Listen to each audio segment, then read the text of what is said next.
BS TV देख रहे हैं आप और मैं हूं आपके साथ प्रीता। बात अब विधानसभा की। मध्य प्रदेश और छत्तीसगढ़ में मिशन 2023 को लेकर सियासत की नब्ज अब धीरे धीरे तेज होने लगी है।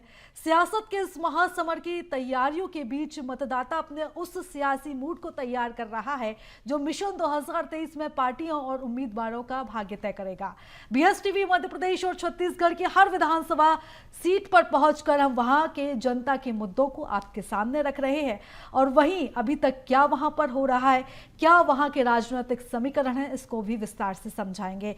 तो आज हम बात करेंगे एमपी की कोतमा विधानसभा सीट की। कोतमा विधानसभा का सियासी समीकरण क्या है? यहाँ का राजनीतिक इतिहास कैसी है? यहाँ की सियासी बयार। मध्य प्रदेश में इस साल राजनीति के लिहाज काफी अहम है क्योंकि इस साल के अंत में यहाँ विधानसभा का चुनाव है जिसको लेकर राजनीतिक पार्टियां भी तैयारी में जुटी हैं। किसान, गरीब महिलाओं के साथ साथ इस बार जातिगत समीकरण साधने में भी सियासी दल जुट गए हैं। आदिवासी बाहुल्य क्षेत्र शहडोल में भी राजनीतिक पार्टियां सक्रिय हो गई हैं। बात करें शहडोल संभाग की तो यहाँ शहडोल, उमरिया, डिंडौरी और अनूपपुर जिले आते हैं। शहडोल को आदिवासियों की संस्कृति का केंद्र माना जाता है। आज बात करेंगे अनूपपुर जिले की कोतमा विधानसभा की। वैसे तो अनूपपुर जिले में अनूपपुर, कोतमा और पुष्पराजगढ़ 3 विधानसभा सीटें आती हैं। छत्तीसगढ़ से सटे होने के कारण अनूपपुर जिले की राजनीति पर छत्तीसगढ़ के सियासी समीकरण का भी प्रभाव पड़ता है। 2003 में अनूपपुर जिले की तीनों सीटों पर बीजेपी ने कांग्रेस को क्लीन स्वीप किया था। वहीं 2018 में कांग्रेस ने बीजेपी को क्लीन स्वीप किया था। कांग्रेस ने तीनों सीटों पर कब्जा किया मगर 15 महीने बाद सिंधिया समर्थक बिसाहूलाल सिंह ने कांग्रेस का साथ छोड़कर बीजेपी का दामन थाम लिया। बाद में हुए उपचुनाव में बीजेपी से भी बिसाहूलाल ने जीत हासिल की। हाल फिलहाल जिले की 3 में से 2 सीट कोतमा और पुष्पराजगढ़ पर कांग्रेस और 1 सीट अनूपपुर पर बीजेपी का कब्जा है। अनूपपुर जिले में आती है कोतमा विधानसभा। शहडोल संभाग में इकलौती अनारक्षित सीट, 1957 में अस्तित्व में आई सीट। आदिवासी बाहुल्य अनूपपुर जिले में कोतमा विधानसभा आती है जहां अनूपपुर और पुष्पराजगढ़ सीट अनुसूचित जनजाति के लिए आरक्षित है। वहीं कोतमा सीट एक अनारक्षित सीट है और पूरे शहडोल संभाग में यही एक सीट है जो अनारक्षित है। कोतमा विधानसभा सीट पारंपरिक तौर पर कांग्रेस की रही है। शहडोल संभाग की इकलौती अनारक्षित सीट कोतमा विधानसभा पारंपरिक तौर पर कांग्रेस का ही कब्जा रहा है। 1957 में जब ये विधानसभा सीट अस्तित्व में आई थी तब से लेकर अब तक ज्यादातर यहाँ कांग्रेस का ही कब्जा रहा है। साल 1957 में इस सीट से कांग्रेस के हरिराज कंवर विधायक चुनकर विधानसभा पहुंचे थे। हालांकि यहाँ गोंडवाना गणतंत्र पार्टी का भी इस इलाके में बड़ा फैक्टर है। 1957 से अब तक हुए कुल 14 विधानसभा चुनावों में 9 बार कांग्रेस ने ही जीत दर्ज की है। कोतमा विधानसभा में मतदाता कुल मतदाता 1,50,518, पुरुष मतदाता 77,297, महिला मतदाता 83,221, अन्य की संख्या 100। अनूपपुर जिले की कोतमा विधानसभा में कुल 1,50,000 से ज्यादा मतदाता हैं, जिनमें 77,000 से ज्यादा पुरुष तो 73,000 के करीब महिला मतदाता हैं। वहीं 100 अन्य थर्ड जेंडर के मतदाता हैं जो इस बार विधानसभा चुनाव में निर्णायक भूमिका में रहेंगे। कोतमा विधानसभा का जातीय समीकरण: ब्राह्मण समाज 20,000, केवट समाज 25,000, दलित समाज 25,000, साहू समाज 10,000 और मुस्लिम समाज 10,000, गौंड समाज 10,000, कोल समाज 10,000, बनिया समाज के 8,000 लोग, जायसवाल समाज के 7,000 लोग, यादव समाज के 5,000, क्षत्रिय समाज 2,000, कुशवाहा समाज 1,000, जैन समाज 1,000, सोनी समाज के 3,000 लोग, महरा समाज के 4,000 लोग, अन्य मतदाता की संख्या 9,000। छतरपुर जिले की कोतमा विधानसभा अन आरक्षित सीट है, लेकिन जातीय फैक्टर यहाँ भी हावी रहते हैं। यहाँ ब्राह्मण, केवट और दलित समाज की अधिकता के कारण उनकी भूमिका अहम होती है और वो विधानसभा चुनाव में निर्णायक स्थिति में रहते हैं। कोतमा सीट की बात करें तो पूरे शहडोल संभाग में यही इकलौती सीट है जो गैर आरक्षित है। वर्तमान में यहाँ कांग्रेस के सुनील सराफ विधायक हैं, जिन्होंने भाजपा प्रत्याशी दिलीप जायसवाल को हराया था। 2018 के चुनाव में बीजेपी के दिलीप को 36,820 जबकि सुनील सराफ को 48,249 वोट मिले थे। वहीं 2013 के चुनाव में कांग्रेस के मनोज कुमार अग्रवाल ने 38,319 वोट यानी 36.87% मतों के साथ जीत दर्ज की थी, जबकि भाजपा के राजेश सोनी 36,783 वोट हासिल किए थे। पिछले 2 बार से कोतमा में कांग्रेस के ही विधायक जीतते आ रहे हैं। जातीय समीकरणों को समझें तो केवट और दलित ब्राह्मण समुदाय का इस विधानसभा में मजबूत और निर्णायक योगदान रहता है। भाजपा के लिए बेहद मजबूत सीट रही कोतमा में 2018 के मुकाबले में तस्वीर को बदल दिया था और कांग्रेस की दोबारा जीत को तय किया था।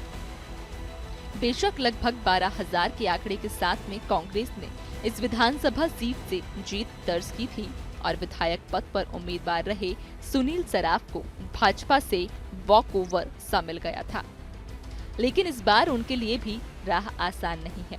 फिर भी 5 साल के कार्यकाल में अब तक उनको सिर्फ अपनी ही पार्टी के नेता और कार्यकर्ताओं का विरोध का सामना करना पड़ा है। कोतमा विधानसभा का सियासी समीकरण। साल 2008 में बीजेपी के दिलीप जायसवाल ने कांग्रेस के मनोज अग्रवाल को 1,799 के अंतर से हराया था। साल 2013 में कांग्रेस के मनोज अग्रवाल ने बीजेपी के राजेश सोनी को 1,546 मतों से हराकर 38,319 मत हासिल किए थे। साल 2018 में कांग्रेस के सुनील सराफ ने बीजेपी के दिलीप जायसवाल को 11,429 वोटों से हराकर 48,249 मत हासिल किए थे। कोतमा विधानसभा में 1957 से अब तक हुए कुल 14 विधानसभा चुनाव में 9 बार कांग्रेस ने ही जीत दर्ज की है। पिछले 3 विधानसभा चुनावों की बात करें तो 2008 के विधानसभा चुनाव में बीजेपी की ओर से मैदान में उतरे दिलीप जायसवाल को 1,799 वोटों से जीत हासिल हुई थी। उन्हें कुल 22,482 वोट मिले थे, जबकि कांग्रेस की ओर से मैदान में उतरे कदीर सोनी को 20,683 वोट प्राप्त हुए थे। वहीं साल 2013 में कांग्रेस ने जीत हासिल की। यहाँ कांग्रेस की ओर से मैदान में उतरे मनोज अग्रवाल को 1,546 वोटों से जीत हासिल हुई थी। उन्हें कुल 38,319 वोट मिले थे, जबकि भाजपा की ओर से मैदान में उतरे राजेश सोनी को 36,773 वोट मिले थे। साल 2018 के विधानसभा चुनाव में कांग्रेस की ओर से मैदान में उतरे सुनील सराफ ने लगभग 12,000 वोटों से जीत हासिल की थी।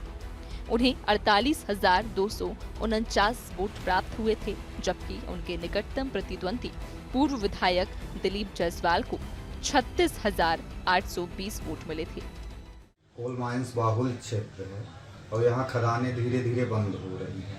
आप ग्रामीण क्षेत्र में जाइए या शहरी क्षेत्र में, लोगों का एक ही मुद्दा है जिससे राजनीतिक दल दूरी बनाए हुए हैं, चाहे पक्ष हो चाहे विपक्ष हो। यदि यहाँ पर कोल माइंस को मुद्दा बनाया जाए तो हर पार्टी, जो भी पार्टी इसको मुद्दा बनाएगी वो फायदे में रहेगी। हो सकता है, नहीं कहा जा सकता, क्योंकि जो मेन मुद्दा है उस पर विधायक द्वारा भी आज तक कोई आवाज़ नहीं उठाया गया। कोल माइंस बंद हो रही हैं, ठेकेदारी मजदूरों का शोषण हो रहा है, इस पर सत्ता पक्ष के विधायक या विपक्ष के जो बड़े नेता हैं भाजपा के, उनके द्वारा कभी कोई आवाज़ नहीं उठाई गई है। क्या है स्थानीय मुद्दे? रोजगार की समस्या, क्षेत्र का विकास, महंगाई भी बड़ा मुद्दा। कोतमा विधानसभा की स्थानीय मुद्दों की बात करें तो यहाँ स्थानीय स्तर में रोजगार की काफी समस्या है, जिसके कारण यहाँ के लोग पलायन करने को मजबूर हैं। दूसरे शहर जाकर अपना जीवन यापन कर रहे हैं। सड़कों की बात करें तो यहाँ सड़कों का निर्माण अभी भी अधूरा है। पीने के पानी की भी काफी दिक्कतें हैं। सबसे ज्यादा दिक्कतें यहाँ स्थानीय स्तरों पर रोजगार की है। वहीं यहाँ के रहवासी लंबे समय से रेल लाइन की भी मांग कर रहे हैं, जो कि अभी तक पूरी नहीं हो पाई। हम तब मान ले 50-55 साल के यहाँ रहत हुई है जी। लेकिन हमको आज तक कोनो योजना नहीं मिली। अच्छा। न कोनो लाभ मिली। अच्छा। यदि याद मूड़े में खदान चलत थी तब आदमी 1000 बिरकी यहाँ सन लगा चुका। अच्छा। कि भाई ब्लास्टिंग कम हो, जी। न तो ब्लास्टिंग कम हो। जी। और आदमी कहा कि भाई भगा दे। आपके बच्चों को रोजगार दी क्या? अरे हमारे बच्चों का क्या रोजगार है, बेरोजगार है बेचारे, पढ़े लिखे सब वैसे भाग रहे हैं। और जो आपके विधायक जी हैं वो कुछ किए हैं कि नहीं? विधायक जी बेचारे अब करें तो करें क्या, सरकार किसी की है, विधायक कौनो है, जी, है ना। जी। तो जब ऊपर से उसको मिलेगा तब ना कुछ काम करेगा बेचारे। विधायक का कोई दोष नहीं है, ये दोष है सरकार का। तो मुद्दा यही होना चाहिए कि यहाँ सर्वप्रथम लोगों को कैसे रोका जाए पलायन से, और उनको कैसे रोजगार मुहैया कराया जाए। तो रोजगार नहीं रहेगा, लोग नहीं रहेंगे तो कैसे व्यापार चलेगा। तो सबसे बड़ा यहाँ बेरोजगारी का मुद्दा है। लोगों को रोजगार देना, बेरोजगारी खत्म करना, उद्योग धंधे लगाए जाएं, कृषि में लोगों को डेवलप किया जाए कि कैसे वो खेती किसानी में आगे बढ़ सकें और अपना काम चला सकें। हमारे यहाँ सामान्य सीट है और पूरे शहडोल संभाग की इकलौती सामान्य सीट है। इकलौती सामान्य सीट होने के कारण बहुत सारे लोगों की उम्मीद और अपेक्षा है कि कोतमा से चुनाव लड़ें, लेकिन हम और हमारा युवा व्यापारी एक ऐसे बोल्ड शख्सियत को चुनाव में उतारना चाहती हैं जो यहाँ कलेक्टर, कमिश्नर या अधिकारियों से यहाँ उद्योग धंधे लगवा सकें। यहाँ छतई है और बहुत सारी जगह जहाँ पावर प्लांट के लिए ज़मीन गवर्नमेंट ने हायर करके रखी है, लेकिन वहाँ उद्योग नहीं लग पा रहे हैं, पावर प्लांट नहीं लग पा रहे हैं, डैम नहीं बन पा रहा है। जो हमारा 14 महीने जब कांग्रेस की सरकार थी तब बात अलग थी और बीजेपी सरकार में बात अलग थी। मतलब स्पष्ट है कि विधायक की वैल्यू तभी रहेगी जब राज्य में आपकी सरकार रहेगी। अगर विधायक कांग्रेस का हो तो राज्य में कांग्रेस की सरकार हो, और अगर विधायक बीजेपी का हो तो राज्य में बीजेपी की सरकार हो। मैं जितना राजनीति को पास से जानता हूं कि मध्य प्रदेश में पुनः भारतीय जनता पार्टी पूर्ण बहुमत के साथ आ रही है। अब कोतमा में आने वाले समय बताएगा ये किसको बोल दे, तो ये पता ही नहीं कौन खड़ा होता है कौन नहीं होता। तो क्या इस बार जो मुद्दा होगा वो गरीबी, महंगाई, बेरोजगारी या स्थानीय कोई मुद्दा, उसी को देंगे भाई। मुद्दा क्या होगा? गरीबी, महंगाई, बेरोजगारी कुछ है कि नहीं? बेरोजगारी तो बहुत चल रही है। तो आप वोट किसको देंगे इस बार? अब सामने तो दिखे कौन है, कौन पार्टी वाला, कौन कैसा, कौन किसमें खड़ा है, सब में जानेंगे आगे। अभी तुम क्या बताओ। आवास क्या जो मंत्री जी भी बोले हैं कि आवास आएगा, वो अभी तक बोल रहे हैं कि होगा, हो जाएगा, कब होगा। तो आप क्या प्रॉब्लम में है? क्या प्रॉब्लम में तो ही है, अब घर फूट गया है। हाँ। और अब हम वैसे है बेरोजगार, तो ऐसे है, अब फूट गया है मकान, अब हम रहें कहाँ। तो अभी भाजपा की सरकार है, आप वोट किसको दोगे फिर? भाजपा सरकार हो कि कोई जो कोई आवास बनवाएगा उसको तो कुछ तो उसका हो ही जाए। हालांकि यहाँ कांग्रेस के नेता का कहना है कि यहाँ कमलनाथ की सरकार के दौरान करोड़ों के काम हुए हैं, लेकिन बीजेपी की सरकार आने के बाद कोतमा में विकास में कमी आ गई। लेकिन फिर विधायक ने यहाँ काफी काम करवाए हैं और आने वाले समय में निरंतर विकास की बयार जारी रहेगी। जो इस कोतमा विधानसभा क्षेत्र का कोयलांचल क्षेत्र है, यहाँ सबसे महत्वपूर्ण मुद्दा बेरोजगारी है, महंगाई है और सिंचाई के संसाधनों की कमी। जहाँ तक पिछले विधायक जी के कार्यकाल की बात करूँ तो 15 महीने की सरकार के दौरान विधानसभा क्षेत्र में कम से कम 100 करोड़ रुपए से अधिक का कार्य इस विधानसभा क्षेत्र को उन्होंने दिया है। उसके बाद भी लगातार वो जनसेवा करते रहे, लगातार कार्य में लगे रहे। आने वाले विधानसभा चुनावों में मैं ये अपेक्षा करूँगा कि हम राजनीतिक और जातिगत समीकरण बेहतर बनाएं ताकि कांग्रेस की सरकार मध्य प्रदेश में बने, क्योंकि पिछले 20 साल की भारतीय जनता पार्टी की सरकार से लोग ऊब चुके हैं। जो नया मतदाता आया है वो लगातार शिवराज सिंह का चेहरा देखते देखते ऊब चुका है और मेरा ऐसा मानना है कि ये विधानसभा नया आयाम स्थापित करेगी, कांग्रेस की सरकार ही बनेगी। विधानसभा क्षेत्र की सियासी चर्चाओं को देखें तो बीजेपी, कांग्रेस और बसपा यहाँ के मजबूत दल हैं। यहाँ बीजेपी कार्यकर्ताओं की माने तो 2023 में पार्टी कमबैक कर सकती है, बशर्ते कि चेहरा सर्वे के अनुसार होना चाहिए। इस कमबैक के पीछे कई पहलू हैं, जिसके आधार पर बीजेपी ने एक बार फिर चुनावी मैदान में उतरने की तैयारी मजबूत कर दी है। अपने मजबूत वोट बैंक को आधार मानकर पार्टी आला नेताओं के समक्ष अपना रिपोर्ट कार्ड पेश कर रही है और इस विधानसभा सीट से मध्य प्रदेश शासन में पूर्व कलेक्टर और कमिश्नर कविंद्र कियावत ने हाल ही में वीडी शर्मा के सामने बीजेपी ज्वाइन कर कोतमा विधानसभा से मजबूत दावेदारी भी कर चुके हैं। लेकिन क्या संगठन उनकी मजबूत दावेदारी पर मुहर लगाता है या नहीं, ये देखना दिलचस्प होगा। इनके अलावा जिन अन्य चेहरों पर चर्चा चल रही है उनमें भाजपा के पूर्व जिला महामंत्री अजय शुक्ला, पूर्व जिला उपाध्यक्ष लवकुश शुक्ला और पूर्व प्रत्याशी स्वर्गीय राजेश सोनी की धर्मपत्नी, पूर्व नगर पालिका अध्यक्ष उमा राजेश सोनी, हनुमान गर्ग, मदन त्रिपाठी, दीपक चंदेरिया, मिंटू का भी है। वहीं कांग्रेस नेताओं और समर्थकों का दावा है कि कांग्रेस इस बार चुनाव में हैट्रिक करेगी, लेकिन जब बात तीसरे दल पर आ जाए तो बसपा भी कमजोर नहीं रहती। बसपा के आधार एससी वोटर के दम पर इस बार बसपा भी 2023 में हुंकार भर रही है। बसपा में भी लगभग 4 से 5 मजबूत दावेदार हैं और अंतिम में भाजपा और कांग्रेस के बागी दावेदारों को भी मौका देकर इस सीट पर कब्जा करने की जुगत में है। बसपा अपने कोर वोटर के दम पर कितना फायदा खुद और कितना नुकसान भाजपा और कांग्रेस का करती है, ये गौरतलब होगा। सरकार तो कांग्रेस की बनेगी, कमलनाथ की सरकार बनेगी, हम इस बात को लेकर पूरी तरह से आश्वस्त हैं। दूसरी बात है जो मुद्दे, तो मुद्दे मूलभूत जो सुविधाएं हैं, मूलभूत चीजें हैं जो वो मुद्दे हैं। शिक्षा, स्वास्थ्य मुद्दा है, सड़क मुद्दा है, बिजली पानी मुद्दा है और उसके साथ सबसे बड़ा मुद्दा है बेरोजगारी।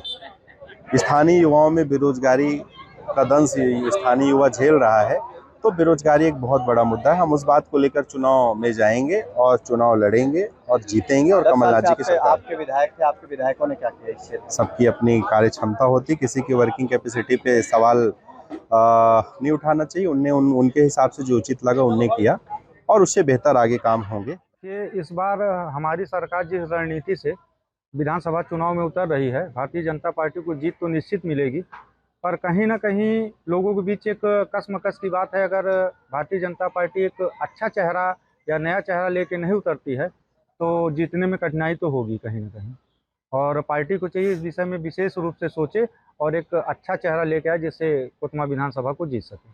कोतमा विधानसभा का जो वर्तमान विधायक सुनील सराफ हैं, देखिए उनसे संतुष्टि की बात तो दूर दूर तक इसलिए नहीं है क्योंकि उनका जो चाल चरित्र है तो कहीं ना कहीं जनता के बीच बहुत ही निम्न स्तर का है और उसकी सोच भी बहुत निम्न स्तर की है। इसलिए जनता के बीच और हमारे पार्टी की तो बात छोड़ दिए, जनता के बीच भी कोई अच्छी छवि नहीं है। देखिए, शहडोल संसदीय क्षेत्र में कोतमा विधानसभा एक सामान्य सीट, सिंगल एक ही सीट है जो सामान्य है, इसलिए यहाँ बहुजन समाज पार्टी भी बड़ी मजबूती के साथ चुनाव मैदान में इस बार उतरेगी। और जो है यहाँ कांग्रेस में 10 साल से लगातार कांग्रेस पार्टी के विधायक जीत रहे हैं और भारतीय जनता पार्टी की सरकार है। इसके बाद भी क्षेत्र में युवाओं के लिए युवाओं की बेरोजगारी दूर करने के लिए किसी तरह का कोई काम नहीं हुआ है और न ही क्षेत्र में कोई विकास रूपी काम हुए हैं। इसलिए बहुजन समाज पार्टी इस बार बड़ी मजबूती के साथ, जिस तरीके से आप देख रहे हैं पूरे मध्य प्रदेश के अंदर बड़ी मजबूती के साथ, ताकत के साथ बहुजन समाज पार्टी तैयारी कर रही है, उसी तरीके से कोतमा विधानसभा में भी बड़ी मजबूती के साथ हमारी तैयारी चल रही है। और हम इस बार हमारी तैयारी है कि हम दोनों पार्टियों को टक्कर देते हुए बहुजन समाज पार्टी को 1 नंबर में लाने का प्रयास करेंगे। कोतमा विधानसभा के राजनीतिक समीकरण की बात करें तो यहाँ सियासी ऊंट कब किस करवट बैठ जाए ये कहना थोड़ा कठिन है। राजनीतिक विश्लेषकों का मत ये है कि कोतमा विधानसभा में दोनों दलों के प्रत्याशियों के टिकट घोषणा के बाद एक तीसरे मोर्चे का गठन होता है, जिसमें बीजेपी और कांग्रेस के बागी नेता आपस में एक होकर ये तय करते हैं कि किसे जिताना है और किसे हराना। बहरहाल बीजेपी और कांग्रेस दोनों दल जिताऊ प्रत्याशी की तलाश में है। आगामी विधानसभा में किसका भाग्य उदय होगा ये तो आने वाला समय ही बताएगा। तो आपने देखा कोतमा विधानसभा क्षेत्र की हकीकत और हाल। इस विधानसभा क्षेत्र में ज़्यादातर बेरोजगारी, महंगाई और गरीबी से लोग त्रस्त हो चुके हैं।